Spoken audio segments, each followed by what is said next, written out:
Vamos a estar compartiendo en esta mañana. Bueno, ahí estamos. Lo que sería la tercera parte o la tercera entrega de este estudio sobre la persona de Jesucristo. Te invito en las redes, en YouTube, en el canal de la iglesia, por ejemplo, está la serie anterior, que son 4 mensajes, que hablan puntualmente del origen de todas las cosas, hablando precisamente del Padre. Ahora estamos hablando del Hijo. Y nos estamos basando, o estamos de alguna manera tratando de ir punto por punto en lo que es el credo de los apóstoles, que tenía que ver con los fundamentos de la iglesia primitiva, de lo que fue la iglesia en sus comienzos. En esta tercera parte, o en esta tercera serie, que vamos a seguir hablando de la persona de Cristo, vamos a tratar de reafirmar algunos aspectos, pero quiero recordarte, que también está en YouTube y lo podés ver, el primer domingo que hablamos sobre la persona de Cristo, meditamos en la pregunta que Jesús le realizó a sus discípulos. Él les dijo, ¿quién dice la gente que soy? Ellos le respondieron, Elías, algún profeta, Juan el Bautista. Bueno, ¿y quién dicen ustedes que soy yo?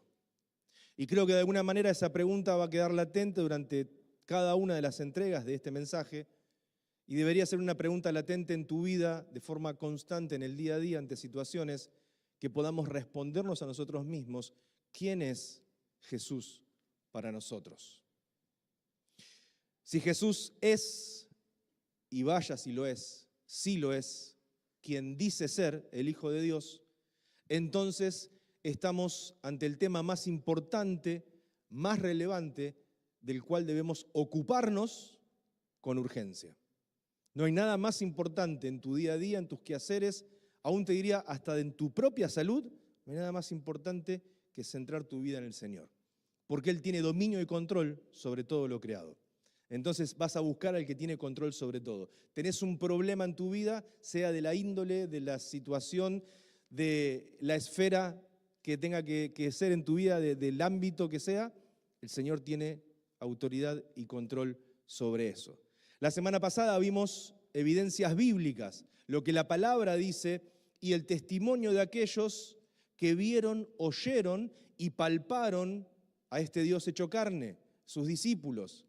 Hablamos puntualmente de que hay un misterio que es muy complejo de poder entender con nuestra mente finita, limitada, de esta doble naturaleza en la persona de Cristo, 100% Dios, 100% hombre. Y puntualmente decíamos que uno entiende de que algo es algo y no puede ser otra cosa.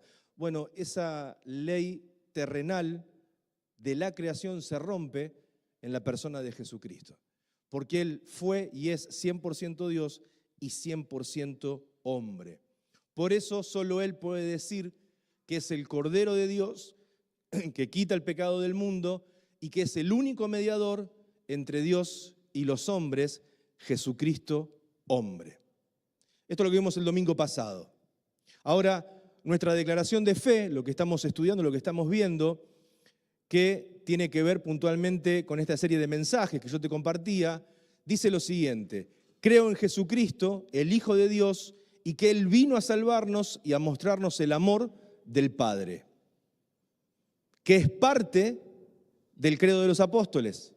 ¿Qué dice el credo de los apóstoles? Quizás muchos de ustedes lo conocen sin saber que se llama credo de los apóstoles. Dice puntualmente, creo en Dios Padre Todopoderoso, Creador del cielo y de la tierra, creo en Jesucristo, su único Hijo, nuestro Señor. Seguramente muchos de ustedes lo habrán escuchado en algún momento esto. Estas frases les suenan, las relacionan con algo conocido. Bueno, tiene que ver con el basamento teológico. Recuerden que, insisto yo quizás aquí o en la clase de escuela bíblica, con que es bueno y es sano poder replantearnos por qué creemos lo que creemos. Y no para desestabilizar o para de alguna manera debilitar nuestra fe, sino al contrario, para enriquecerla y fortalecerla.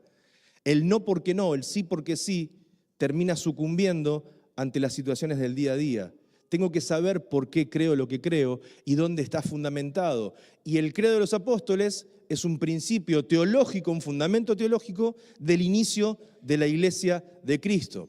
Yo en esta mañana quiero compartir con vos, el tema sería Jesucristo, el rostro humano de Dios. ¿Cómo es Dios? Es una de las preguntas más antiguas quizás que la humanidad ya se haya hecho. Ahora, su respuesta la encontramos en la persona de Jesús. ¿Quién es Dios? ¿Cómo es Dios? ¿Qué es Dios? Lo vamos a encontrar en la persona de Jesús. Él es la imagen misma del Dios invisible. Vamos a Colosenses, que es el texto que está en pantalla, capítulo 1, versículos 15 al 20. Si alcanzan a leer de allí, dice puntualmente, este pasaje es profundo. No digo que otra parte de la palabra no sea profunda, pero esto tiene un contenido teológico muy significativo. Colosenses capítulo 1, versículos 15 al 20, hablando del Señor Jesucristo. Él es la imagen del Dios invisible, es el primogénito de toda creación, porque en Él, en Cristo, fueron creadas todas las cosas, las que hay en los cielos y las que hay en la tierra, visibles e invisibles, sean tronos, sean dominios, sean principados, sean potestades, todo fue creado por medio de Él y para Él. Dice el texto que Él es antes de todas las cosas y todas las cosas en Él subsisten. Y Él es la cabeza del cuerpo, que es la iglesia. Él que es el principio, el primogénito de entre los muertos, para que en todo tenga ¿qué? La preeminencia. Es antes que todo. Por cuanto agradó al Padre, que en Él habitase toda la plenitud. Versículo 20, y por medio de Él reconciliar consigo, a través de Cristo, el Padre reconciliar con Él, con el Dios Padre, todas las cosas, así las que están en la tierra como las que están en los cielos, haciendo la paz mediante la sangre de su cruz. Es un pasaje quizás extenso, pero quiero que me acompañes a profundizarlo en algunas partes del mismo. ¿Por qué? Porque este pasaje es tan importante que deberíamos detenernos aquí todo el tiempo necesario. No contamos hoy, obviamente, con todo el tiempo que demandaría profundizar este texto, pero quiero intentar o quiero probar dentro del tiempo que tenemos darle la atención que este texto requiere. En primer lugar, la carta a los Colosenses es una respuesta doctrinal a las herejías que se estaban formando precisamente en la iglesia de Colosas. Pablo le escribe esta carta, Colosenses, la carta a Colosas, Pablo la escribe porque se estaban dando dentro de la iglesia ciertas herejías o movimientos teológicos o doctrinales que estaban en desacuerdo con lo que Dios había revelado. Epafras, quien era el referente o el líder de esta congregación, fue quien llevó esta noticia a Pablo cuando Pablo estaba en prisión. Y lo va a visitar y le dice, che, Pablo, vos sabés que tengo un par de temitas en la iglesia. Hay cosas que para mí no están del todo correctas con lo que fue revelado. No tienen que ver con el evangelio que escuchamos de tu boca. Así que vengo medio como a pedirte que me instruyas y me des argumentos para ir a la congregación a tratar de alguna manera corregirlos. Y seguramente en esto, o le habrá dicho Epafras, o le dijo Pablo, ¿no? Coordinaron ahí, bueno, voy a escribir una carta a la iglesia. Y llévala. Y que realmente la puedan leer como que no es una idea tuya, como que no es un pensamiento tuyo, sino que yo, Pablo, apóstol de Jesucristo a los gentiles, soy aquel que de parte de Dios les da este mensaje. Pablo no escribió al vacío. La carta a los Colosenses no es genérica, no es para cualquiera, sino para enfrentarse a una situación bien definida y bien específica. ¿Y cuál es? Que en la iglesia existía una corriente que históricamente se conoce como el gnosticismo, con G, comienza con G, gnosticismo, que es diferente a los agnósticos. Si a eso le agregas una A antes, puntualmente la A antes significa una corriente también teológica que lo que dice es que Dios no es conocible, como que está fuera de la creación, es algo imposible de conocer, no es creado, sino que realmente Él es el creador. Y no te esfuerces, no busques, no intentes, porque es imposible que lo conozcas.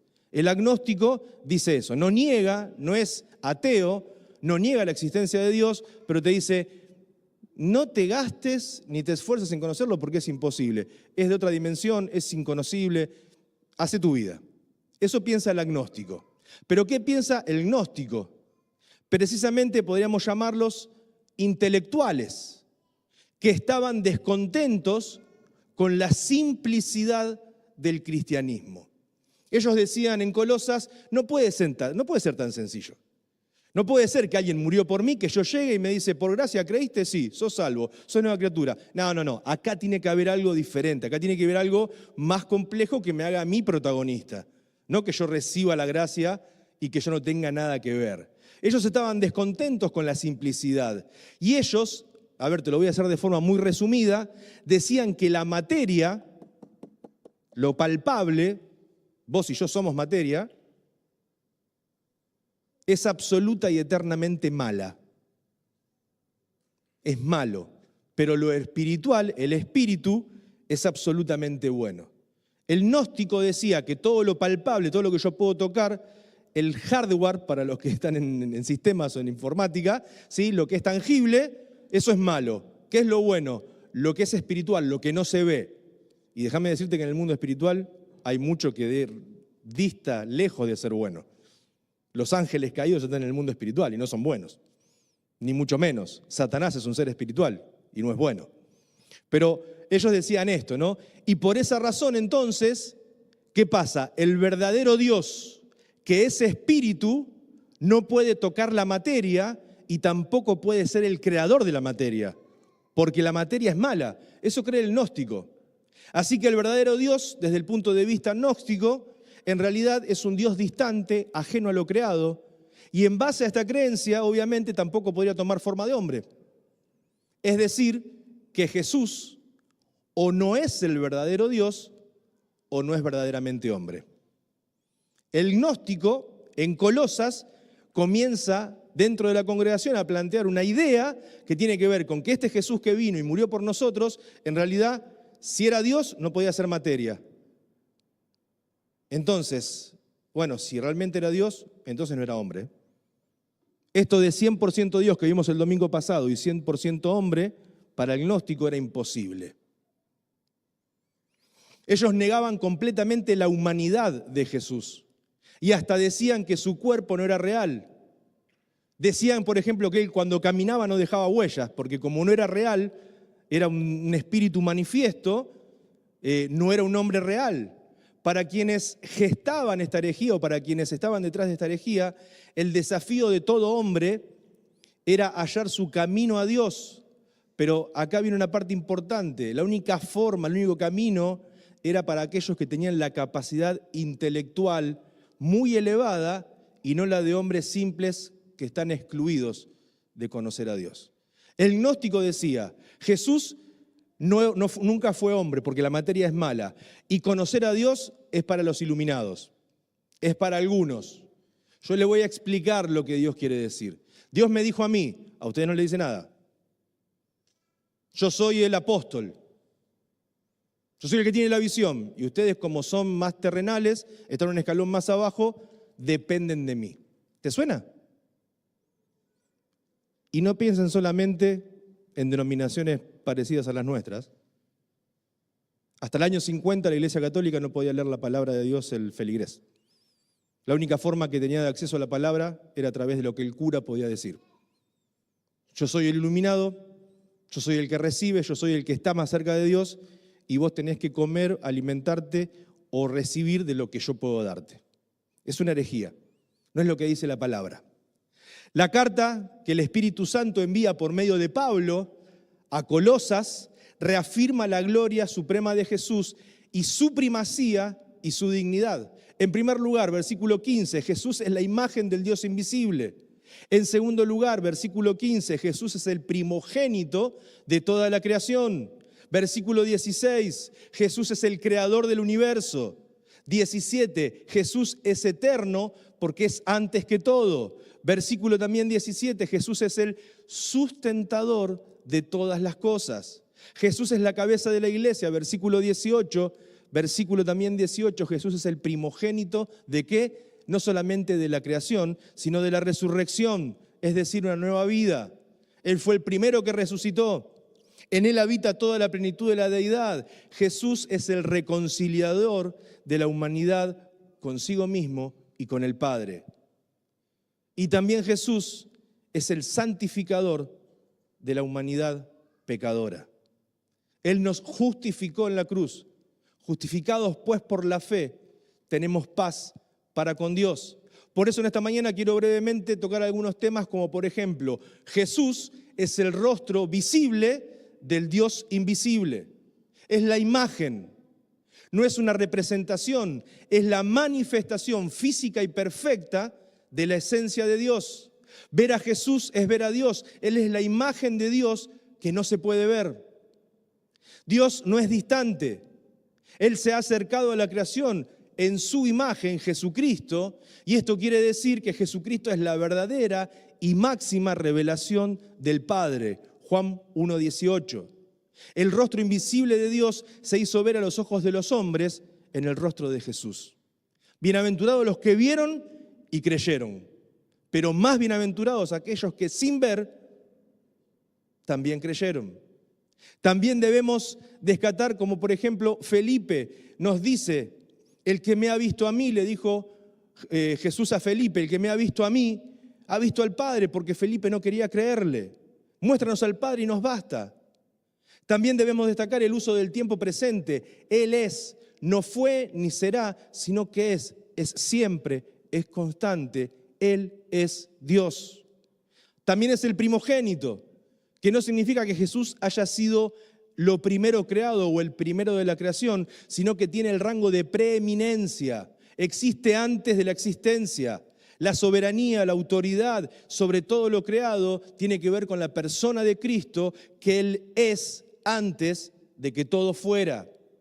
En segundo lugar, Jesús es el rostro del Creador y sustentador de todo.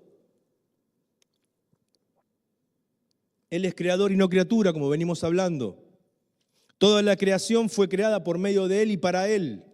Él es eterno, es decir, como te decía antes, Él es antes de que todas las cosas fueran creadas, pero también es el sustentador de todas las cosas. Dice la palabra que todas las cosas en Él subsisten. No hay un solo elemento que escape de la soberanía de Dios. Él es el creador de lo que vemos y de lo que no vemos. Y gracias a Dios de lo que no vemos. Porque te puedo asegurar que hay un mundo espiritual que si lo viéramos nos quedaríamos sentados.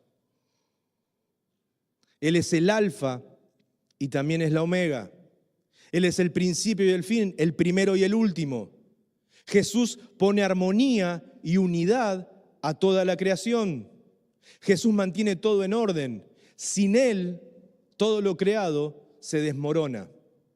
Dice Romanos 11:36, pasaje que amo desde que nuestra hija Camila estaba en neo.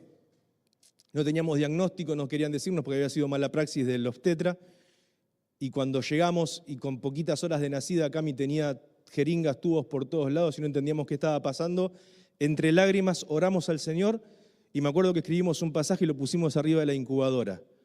De Él, por Él y para Él son todas las cosas, a Él sea la gloria. Él es el dador de vida. Él es el Dios de milagros, como veníamos hablando antes en el tiempo de necesidades. Él es el que puede hacer posible lo que es imposible para el hombre.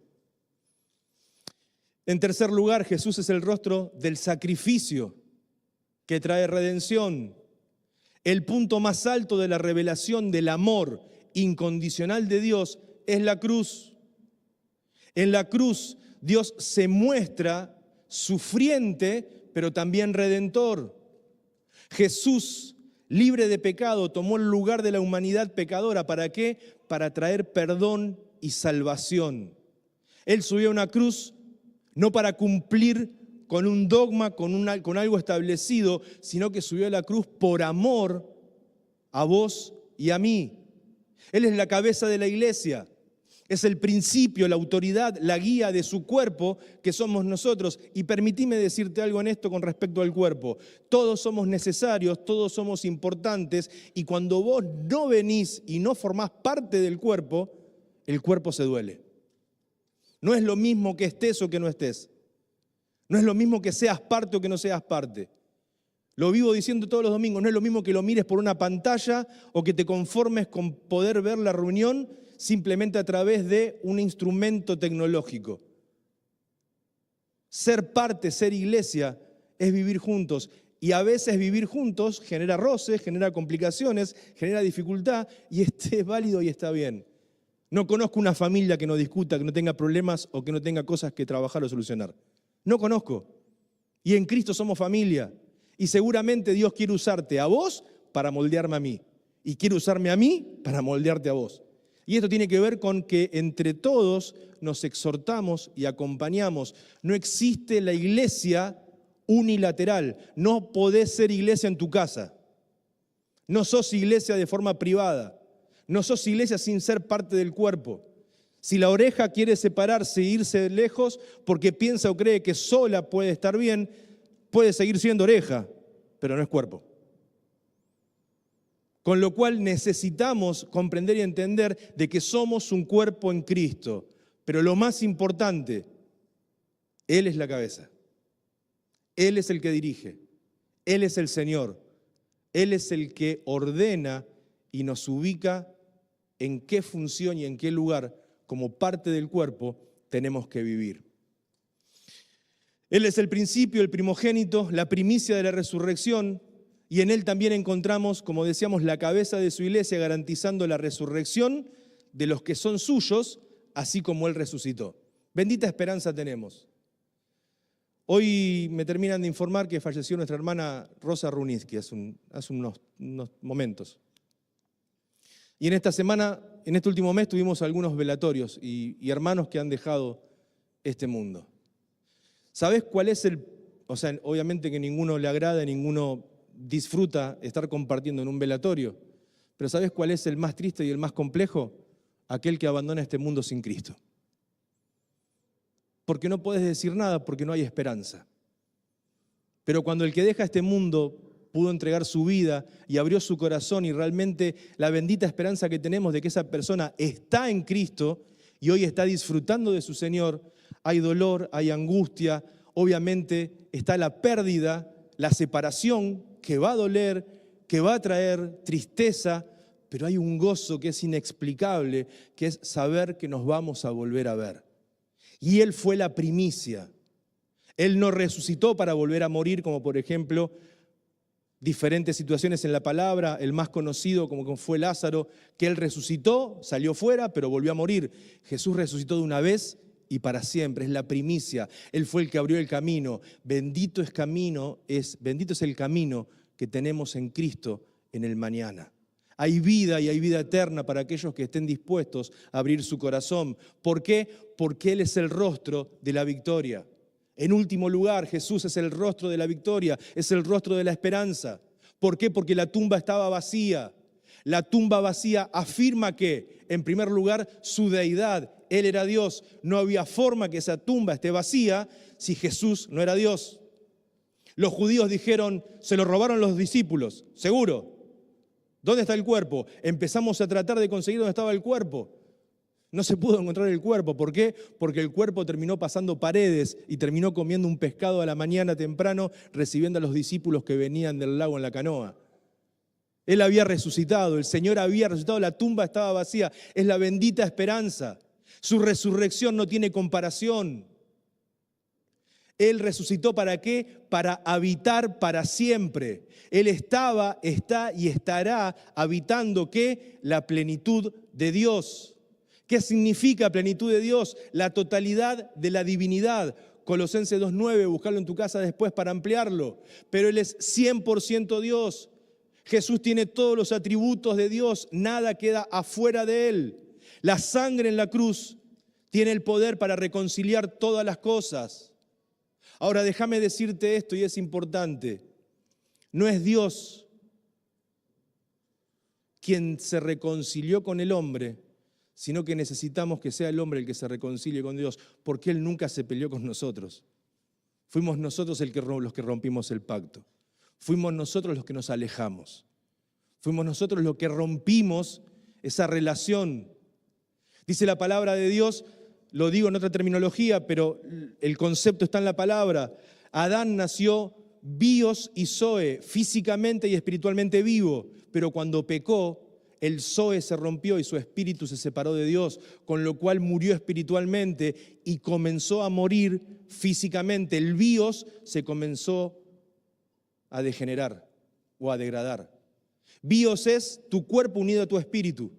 Estoy vivo físicamente, pero el zoe es mi espíritu, está unido al Padre.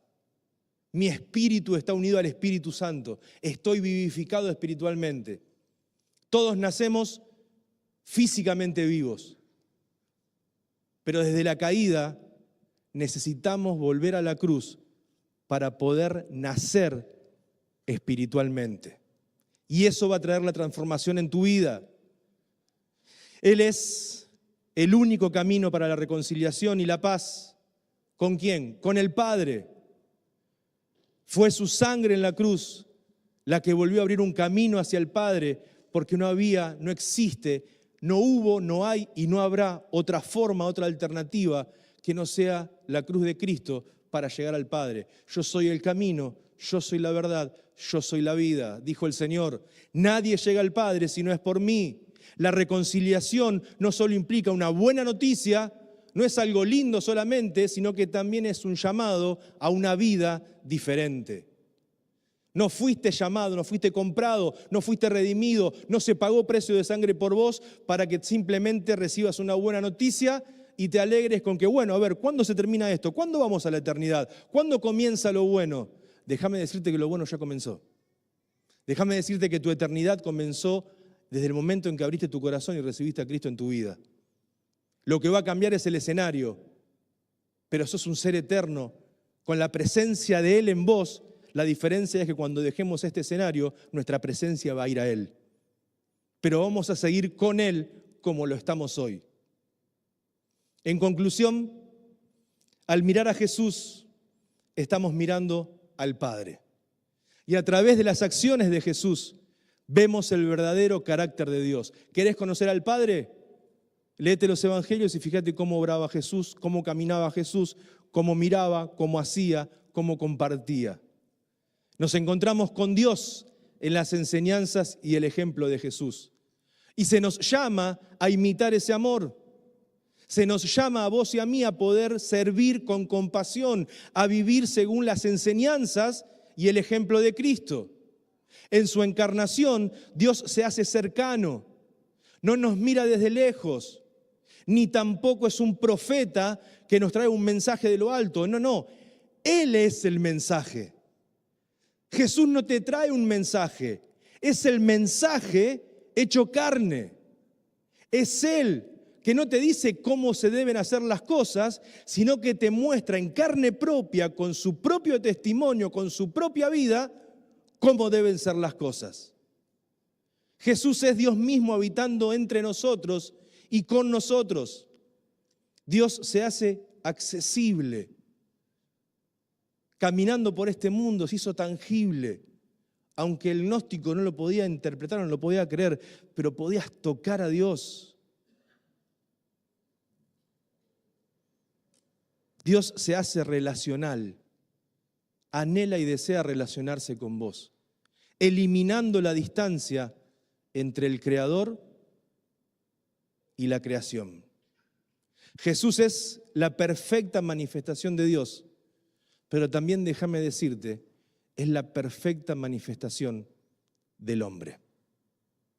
En Jesús, Dios puede ser visto, conocido y entendido, pero también en Él podemos ver lo que el hombre está destinado a hacer, tal como Dios lo concibió al crearlo a su imagen y semejanza. Jesús nos muestra a Dios, pero nos muestra el ejemplo a seguir. Pablo lo decía en otras palabras, sean imitadores de mí, como yo de Cristo. Él es el ejemplo perfecto del ser humano. 100% hombre, sin pecado, sin culpa, viviendo para glorificar al Padre. Él es mi estándar, Él es mi objetivo, Él es lo que yo tengo que tratar de alcanzar, de imitar.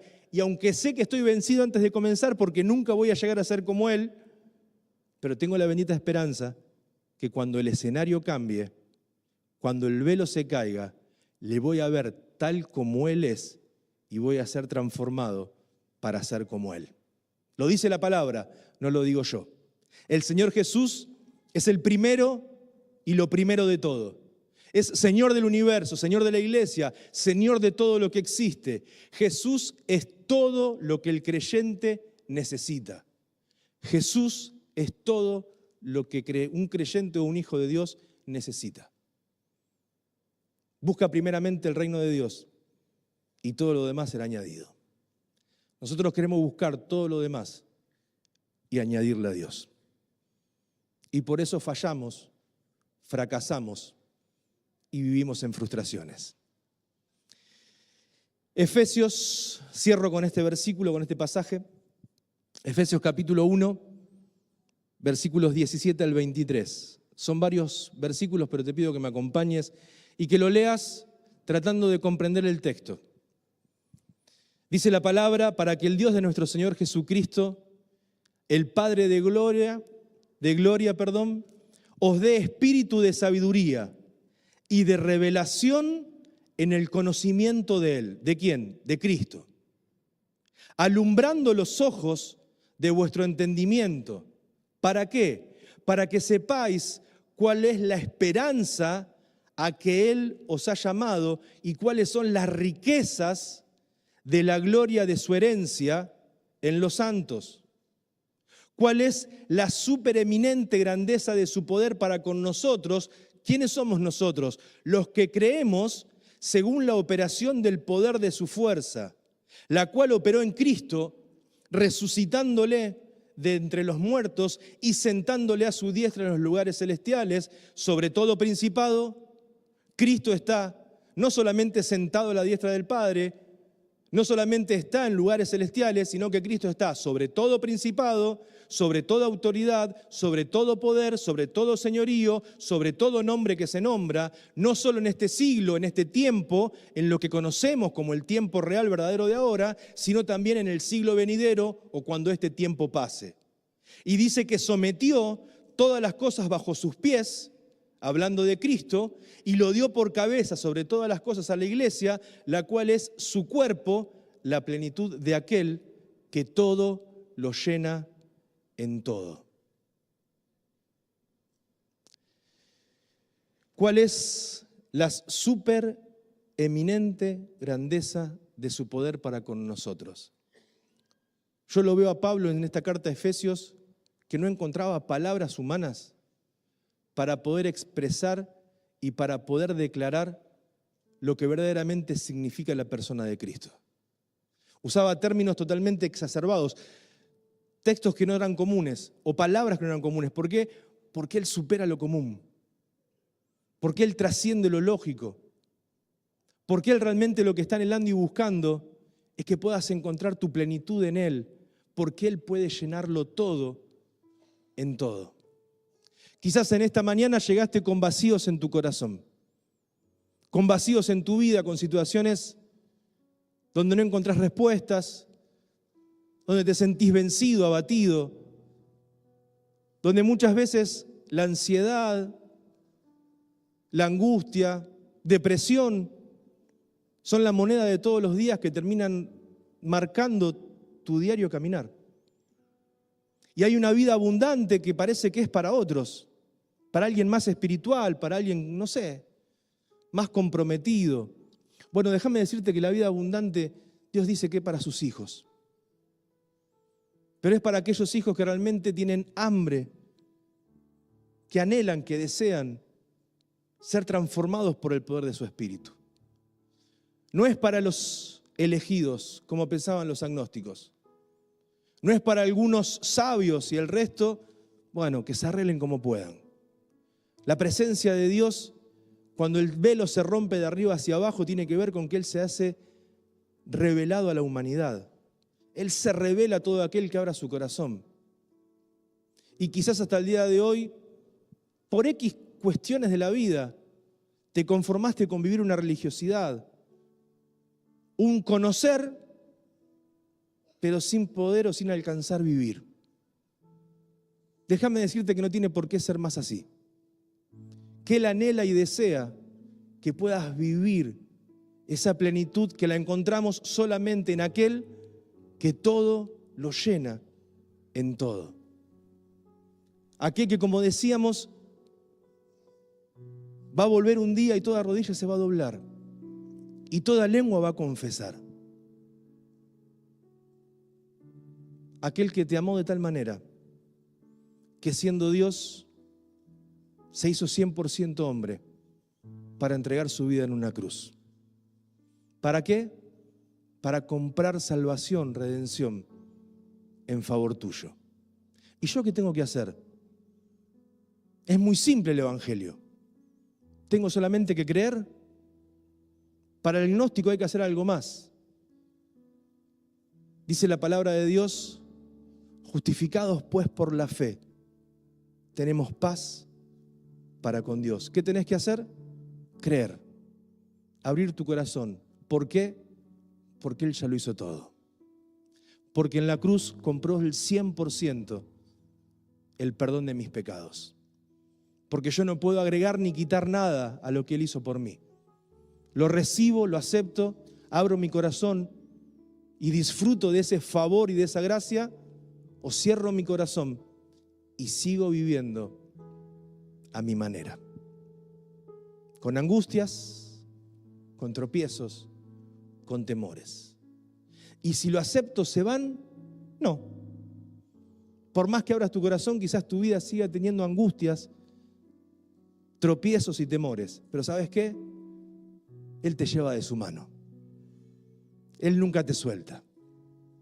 Él te fortalece, Él te levanta. Él te caes, te toma de tu mano y te vuelve a levantar y te fortalece para seguir en este desafío de vivir. Cierro con esta pregunta. ¿Para qué estás viviendo? ¿Cuál es el sentido de tu vida? Jesús es el sentido de todo. Entrégale tu vida a Él y vas a ver que Él revoluciona, transforma y lo renueva todo. Inclinamos nuestras cabezas un segundo, cerramos nuestros ojos, y si en esta mañana vos entendés de que necesitas conocer, profundizar, recibir a este Jesús en tu vida, déjame decirte que viniste acá no por casualidad, no porque se dio la fecha, no porque justo fue hoy, sino porque el Señor te trajo hasta acá. Y porque Él te está hablando a tu corazón y porque Él quiere encontrarse con vos. Y quiere transformar tu vida, quiere renovarte, quiere bendecirte, quiere ayudarte a caminar. Que ya no tenés que estar solo, que las batallas no tienen por qué ser en tu soledad, en tu angustia, sino que hay victoria y victoria en Él. Pero tenés que abrir tu corazón, tenés que permitirle que Él sea parte de tu vida. Y déjame de corregirme, no parte, que Él sea tu vida. Y más puedas permitir esto, te vas a dar cuenta que la vida se vuelve más sencilla, que cobra sentido, que se hace totalmente diferente. ¿Por qué? Porque hay planes de bien, como dice su palabra, que Él tiene preparado para aquellos que le siguen. ¿Querés seguirlo? ¿Querés en esta mañana tomar una decisión de seguir a Jesús, de recibirlo en tu vida, de decirle: yo te necesito, yo quiero a este Dios hecho hombre morando en mí, acepto este desafío de entregar mi vida, de reconocer que vino a este mundo y murió en una cruz para darme salvación? Si es así, yo quiero conocerte, quiero orar por vos. Levantame tu mano, quiero conocerte en esta mañana. ¿Habrá alguien que toma esta decisión de seguir a Cristo? Levantame tu mano, quiero conocerte, quiero saludarte, quiero orar por vos. ¿Habrá alguien esta mañana? No voy a insistir mucho más.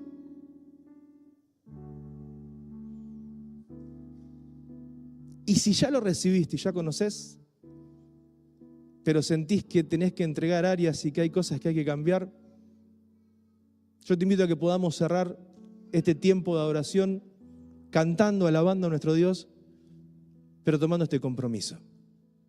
Yo vuelvo a vos, papá, de nuevo, y entrego esto. Sé que soy salvo, sé que te tengo, gloria a Dios por eso, pero necesito más de vos en mi vida. Necesito que sigas transformando mi mente, que sigas cambiando mi corazón. Padre amado, en el nombre de Jesús, en esta mañana, te damos gracias por tu palabra. Y Padre, te damos gracias porque, como dice tu palabra, nos amaste de tal manera que entregaste a tu propio Hijo. ¿Para qué? Para que a través de su sacrificio en la cruz y de su entrega, nosotros podamos alcanzar redención y salvación.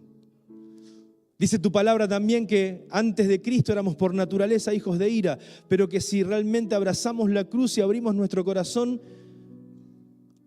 tenemos el enorme privilegio de ser llamados hijos de Dios.